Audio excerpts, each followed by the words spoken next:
এসব করে কি লাভ পাচ্ছিস? মানুষ কি বোঝে না কিছু? জীবনে করেছিস এসব যে আজকে মাঠে এসে এসব করছিস?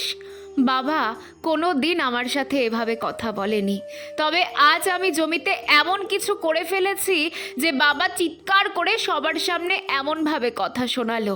আর বলো না, জমিতে আলু তোলা হচ্ছে, তাই মায়ের সাথে জমিতে গেছিলাম। সবাই মিলে আলু তুলছে, আমারও দেখে খুব ইচ্ছে হচ্ছিল।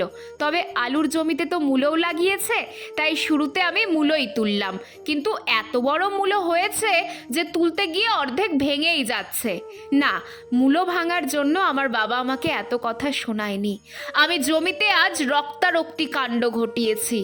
এই কোদালই আমার কাল হলো। কোদাল দিয়ে মাটি কুপিয়ে আলু বের করার চেষ্টা করছিলাম, অনেক আলু বেরও হলো, কিন্তু তারপরেই সেই রক্তারক্তি কাণ্ড, যেটা তোমরা নেক্সট পার্টে দেখতে পাবে।